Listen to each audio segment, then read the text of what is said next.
मक्का दिफाई मुआहदा होते ही एक जानिब तो यमन के हौसियों ने सऊदी अरब पर ड्रोन हमले किए। सऊदी अरब के दो अहम तरीन एनर्जी इंफ्रास्ट्रक्चर्स को हिट किया। कि पाकिस्तान, टर्की और सऊदी अरेबिया के बीच में जो है वो जॉइंट डिफेंस एग्रीमेंट जो है वो हुआ है और उसमें एक दूसरे से यही कहा गया है कि भाई एक पे अटैक दूसरे पे अटैक समझा जाएगा और उसको ये भी कह दिया गया होगा साथ ज्यादा सीरियसली मत लेना। अच्छा, अगर आप पे अटैक हो ना तो चुप करके साइड पे बैठ जाना। इसलिए कि कोई कतर, कोई इस्लामिक कंट्री, ये जो ओआईसी की जितनी निकम्मी निखट्टू जितनी कंट्रीज हैं जो एक दूसरे की कोई मदद नहीं करती, वो हमारी कोई मदद नहीं करती। और कौन है जो तुर्की पे अटैक करने वाला है?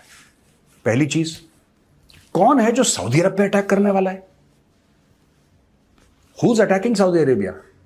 आप पिछले अगर 4-5 महीने का 6 महीने का डेटा ले लेंगे तो आपको पता लग जाएगा कि वो कौन सा देश है जिसने सऊदी अरब पे अटैक करा है।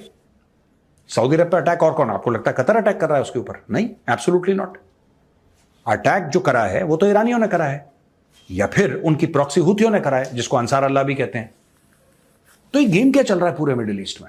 मैंने बहुत पहले बोला था पाकिस्तान धोखा देगा ईरान को। मैंने बोला था ये धोखाधड़ी की तैयारी है दोस्तों। कि कोई एक फरीक तो चाहता है कि मामलात खराब हो, क्योंकि मक्का दिफाई मुआहदे के बाद सूरत हाल यकसर तब्दील हो चुकी है। The scenario has been changed और टर्की के फॉरेन मिनिस्टर भी कह चुके हैं कि नेटो के आर्टिकल 5 की तर्ज का यह मुआहदा है। पाकिस्तान के वजीर खारजा ने भी इसके खद्दोखाल जारी करके कहा कि बिल्कुल attack on one is attack on all, और जैसे ही किसी एक मुल्क पर हमला हुआ यह मुआहदा एक्टिवेट हो जाएगा।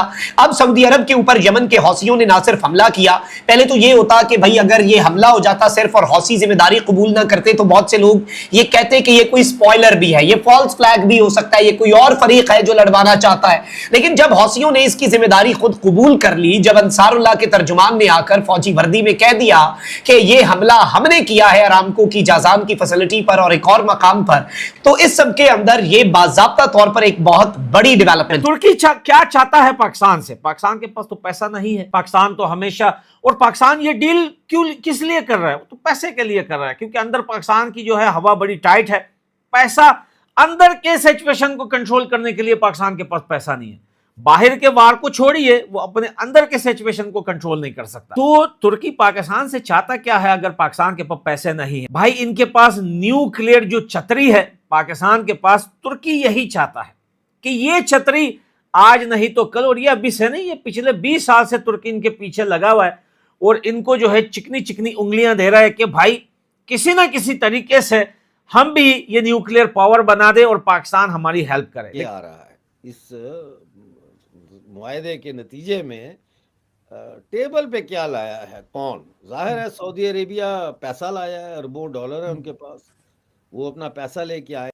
तुर्की है, तुर्की जो है वो टेक्नोलॉजी लेके आ रहा है। और मैं आपको ये भी बता दूं कि तुर्की की जो टेक्नोलॉजी है, काफ़ी सारी टेक्नोलॉजी तो उन्होंने इजराइल से ली है, तो वो बड़ी मॉडर्न जदीद टेक्नोलॉजी है। उसमें ड्रोन टेक्नोलॉजी में उन्होंने बड़ा आगे बढ़ गए हैं वो, तो वो टेक्नोलॉजी लेके आएगा। $1 ला रहा है, एक टेक्नोलॉजी ला रहा है, तो पाकिस्तान क्या लाएगा? सोल्जर्स। हाँ, पाकिस्तान देगा अपने बंदे कि ये इतनी जो आबादी है उसको कम भी करना है, तो चलो ये आबादी उधर भेजते हैं, उधर फौज भेजेंगे। और जब आप फौज भेजते हैं किसी मकसद के लिए तो फिर जिससे बुलाई होती है खर्चा पानी भी वही उठाता है।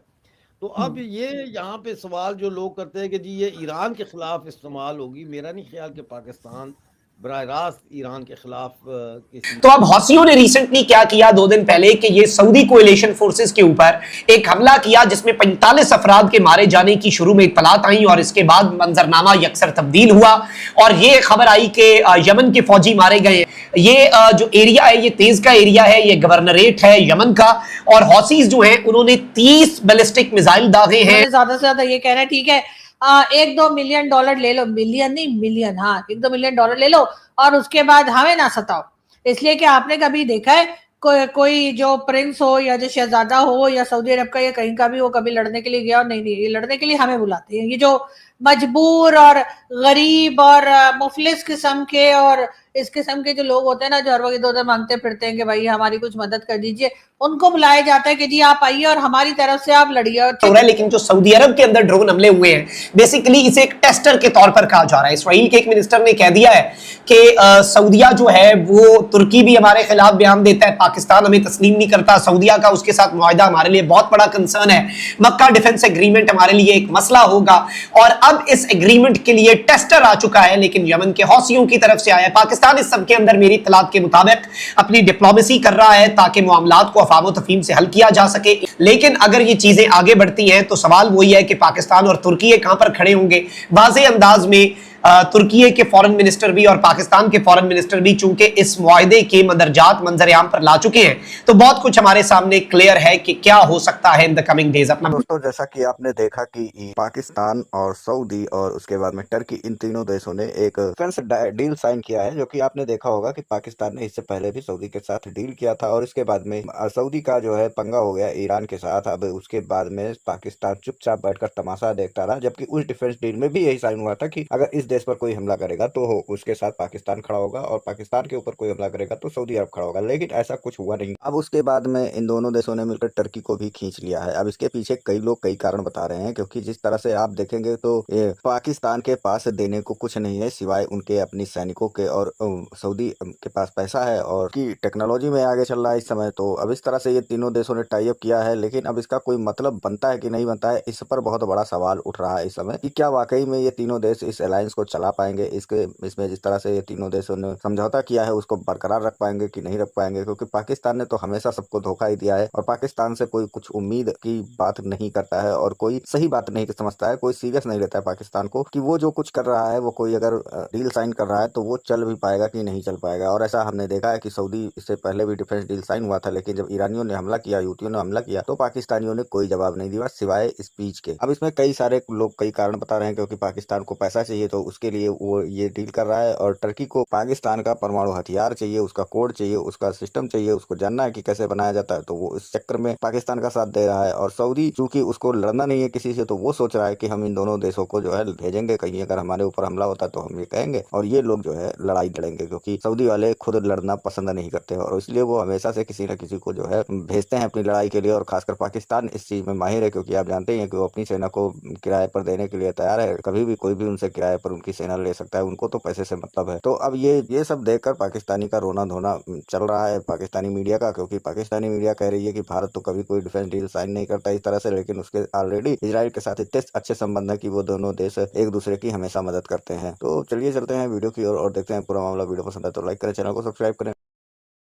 मुझे, क्योंकि अब आप सोचकर देखिए पाकिस्तान ने कितनी मुसीबत मोल ली है। आप सोचकर देखिए, क्या आप 1% भी सऊदी अरेबिया और ईरान में लड़ाई नहीं होगी इसकी गारंटी ले सकते हैं? आज जो सिनेरियो चल रही है, यानी ईरान की मिसाइलें सऊदी अरेबिया पर जाएंगी ही जाएंगी और जा भी रही हैं, और हम लोग अब उन खबरों से इतने बोर हो गए हैं, लेकिन जा रही हैं। क्या आपको यमन के अंदर एंटर करना पड़ेगा या नहीं करना पड़ेगा? जिसे आप नहीं चाहते थे वो आपने एक बार को मना कर दिया। सऊदी अरेबिया इतना नाराज हुआ कि आपके साथ रिलेशंस खराब हो गए, और आपके एक प्राइम मिनिस्टर जो अमेरिका गए हुए थे, वहां आपके मतलब सऊदी प्रिंस का प्लेन लेकर गए हुए थे, सऊदी प्रिंस ने अपना प्लेन वापस बुला लिया और आपको एक चार्टर्ड प्लेन या पता नहीं कौन से वाले प्लेन